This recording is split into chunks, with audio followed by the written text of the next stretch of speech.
I'm gonna try to talk fast because the light is fading. Hello again, the internet. It's me, Amy from New Zealand, and I have been wanting to make this video for a little while, and then last night my episode of First Dates NZ was on TV. I was not prepared for this. I was as shocked and surprised as everybody else. My tags blew up, as in like 2 people tagged me on Facebook, and I was like, maybe now is the time. So I thought with that experience freshly resurfaced in my brain, now might be a time to make the video that I had been thinking of, which is sharing my experience with being involved in reality TV, always as a contestant or actor, if you like.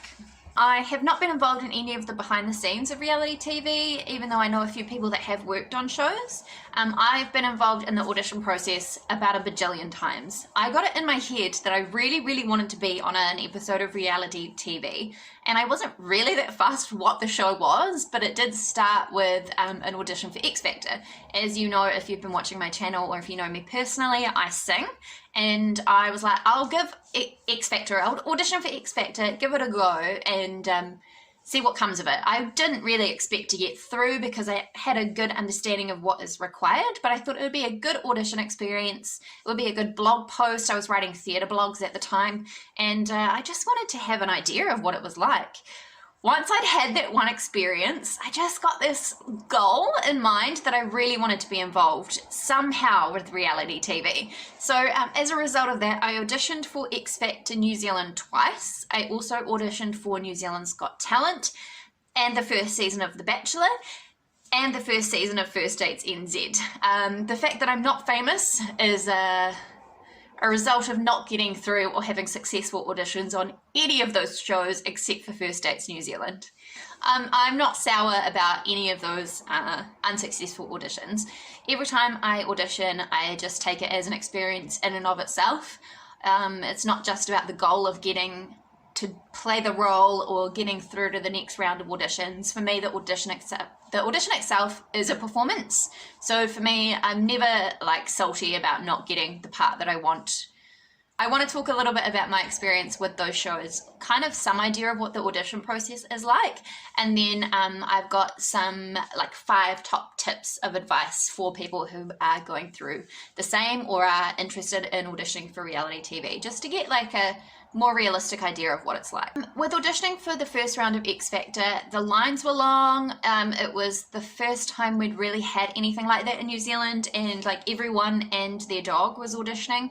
So I got there about 9 o'clock because I figured unless I was willing to get there at sort of 5 o'clock in the morning and line up with everybody else, the line wasn't going to be moving anywhere. So I might as well get there at 9 o'clock when the line actually started moving. And I felt like that was good. I think I was towards the end of the line, but it wasn't like all the way at the back. I think a lot of people dropped off and gave up and went home. I didn't actually get into my audition until 2:30 in the afternoon. The more of these kinds of auditions I did, the less that wait got. I mean, you have to keep in mind in New Zealand, you're not competing in a line with like thousands and thousands of people like you would be at an open audition in another country, because there just isn't the population here to create that kind of crowd. But I think my experience was that after the initial round of auditions for reality TV in New Zealand, the demand kind of went down. I don't think I have really experienced that kind of waiting outside all day in the sun that I did that first time around with X Factor. Having said that, my first tip for any kind of TV or film production is to prepare for a long day. Making TV and making film is a really long process. I don't know that everybody that auditions for reality TV necessarily is prepared for that. I was glad that I brought food to eat. The only regret I really had was that I didn't pack enough sunscreen, and we did have to wait outside in the sun for quite a long time. No matter the time of year, especially if you're in New Zealand or Australia or somewhere with quite high UV levels, sunscreen, hat, water, snacks, lunch, because you really don't know how long you're going to be there for. I found my experience with First Dates, it was actually shorter than I expected based on watching the show. But there was, again, a lot of waiting around beforehand, like sound, there's a lot of sound checks and sound setup and camera setup, making sure everybody's ready to go before the dates actually go ahead. So you still have to be prepared to get there on time and to be waiting around. So my tip number 2, I don't know how to make this any briefer, but my tip number 2 is it's not a contest. They're not matchmakers. It's a television show. I think most of us know this by now, but I think we can sometimes put a lot of faith in the makers of reality TV to be helping us, but they're not there to help us. They're there to make a TV show. Now, that doesn't mean that the staff on set aren't supportive, because I have only had positive experiences with the crew and support team at any of the reality shows that I've been involved in, even if it was just a short audition. Everyone was really nice.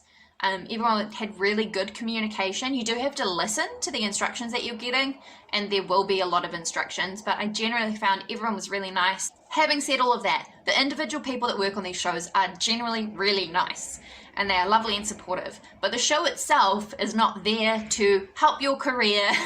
It's not there to find you the perfect match. It's there to make a television show. Now, I'm not trying to say that they will sabotage you or anything like that, but it's just something you need to be aware of to know what you're getting yourself in for. For example, I know that I can sing. I do it a lot, but my vocal type isn't necessarily what they're looking for on X Factor or New Zealand's Got Talent. They're generally looking for either someone with a very strong pop style voice or an R&B voice, or they're looking for a very high-end opera singer, something like that, or someone with a very, very unique sound. Whereas that's not my style. I'm trained more on the musical theatre side of things. I didn't get through on any of those pop singing competitions. I didn't get through. That doesn't mean that I'm a bad singer or that I don't deserve to have a profession where I love what I do. It just means that I wasn't the right fit for that TV show. And it was the same thing when I sent an audition tape through to The Bachelor. I didn't hear anything back. It doesn't mean that I'm not suitable for a date. It might just be that I wasn't part of the kind of team that they wanted to set up in the Bachelor contestants. Because if you think on these kinds of Bachelor shows, there's usually, a sporty one and a intelligent one, and they all generally have a kind of particular body type and a particular look. I gave it a go anyway. At the end of the day, I was just not the right fit for what they were looking for. And you can apply this across all kinds of audition processes. It's the same with any kind of job interview. It's never a reflection of your worth if you don't get the job that you were looking for, or you weren't cast in the role that you dreamed of. It just means that you were not what was in mind, and that there was someone else that was a better fit. That's my preaching done for the moment. Oh, the lighting was so beautiful before and now it's gone. My second piece of advice there is just to keep in mind that it's never a talent contest. It's not a matchmaking service. They are there to make an entertaining reality TV show for their audience. This is a television program. It's not necessarily the career launcher or the career opportunity that you might expect it to be. Number 3 is just to keep in mind that at all times you are being watched. So if you think of the lineup at something like the X Factor, you've seen something, shows like the X Factor where everyone's like lined up in a big line outside. They're filming you. They're filming you while you wait in line, and they might ask you to do a bit. They might say, oh, this group over here, can we get you to do something. You see them do it. You see them kind of get a crowd of people to wave a flag or, what have you. But just be aware that if you're in a crowd, they can be filming you. And from the moment that you sit in front of a camera or in front of a microphone, they can be recording you. Now, they can't really use most of the footage until you've signed a release form. But generally, I find in these kinds of shows, they ask you to sign a release form really early on in the process. You just need to be aware that at all times what you say can be recorded and used, and it might not always be used in context. It's something that celebrities get trained in when they have like media coaching. It's actually something that you'll really notice. I noticed that our Prime Minister, Jacinda Ardern, is very good at this. If you watch her press conferences, so she's been having press conferences almost every day for the last... What you will really notice is journalists often are looking for a soundbite that they can use in a piece, in an article. They might have something that they want to write about, and they want something that the Prime Minister or the Director General of Health have said that they can use in that article. Jacinda Ardern is very good at speaking in full sentences where her words cannot be taken out of context. It's beautiful to watch, and it's something you just kind of have to watch out for whenever you are being interviewed or recorded, that the things that you say can be taken out of context. Not necessarily in a malicious way, but it can be done in a way that tells a particular story. And it can be done in a way that doesn't reflect that well on you, depending on the situation. So the example I would give, that's the biggest one for me, is that during the process for First Dates NZ, you have an audition or an interview or something like that to see if you'd be suitable for the show. You just got to keep in mind that at that audition, you sign a release form that says they can use that footage. And it's likely that they'll say, you know, just in case we want to use this. When you watch First Dates NZ and you see the daters being interviewed, where do you think that footage comes from? Just be aware that even before the official process has started, if you're being recorded or filmed and you've signed a release, they can use that information. And if you sit in an interview with a producer or a production assistant and you're being interviewed for an hour and you start talking about really personal things, thinking it's just a conversation between the two of you, if you've signed a release form, they can use that footage. You've given them permission to do so. It's one, I won't say this, one might argue that it is a little manipulative. I know that, and I won't speak about any specifics, but I know that from my experience and the experience of other people I know who have gone through a similar process, you can be prompted and asked quite emotional questions, and it can be quite obvious when they're trying to get an emotional response from you, but it's not always obvious. And you've just got to be aware that every time if they have footage of you, they can will use it. And that goes the same for if you've got an audio pack. So generally, if you're going to be on TV or in a film or anything like that, it's the same if you do theatre. You get your microphone set up with an audio pack and a little microphone on your face or on your clothing very early on in the process so that they can check that the sound all works. You've just got to be aware, just like if you were on stage, you've got to be aware once your mic is on, there is always the possibility that that sound will travel through to the speakers in the audience and what you're saying backstage could be heard, potentially. Similarly, if you're on a TV show or a film set and you've got a mic pack on, there's a good chance that they've hit record straight away so that they don't have to worry about it later and they know that it's recording everything. But it does mean that anything you say while you're waiting in the wings, so to speak, that recording of you talking can be used. Editing is everything, and you don't know how they're going to use the recordings that they have of you. Rapidly losing light. I might just put this little, can I put the flash on? That barely made a difference, but we'll try it. Okay, so tip number 4 is to read the forms that you sign. Please read the forms that you sign. If you ever get given a contract to sign, you are legally entitled to take it away and get an opinion from someone before you sign it. That is a legal requirement of pretty much all contracts. So if you are signing up for a big reality TV show, it would be wise for you to really sit down and take time to read the forms that you're filling out before you sign them, to just make sure that you haven't given up all your rights to, for example, an original song that you've written. You want to minimize the opportunity for a production company to make more from your performances than you do.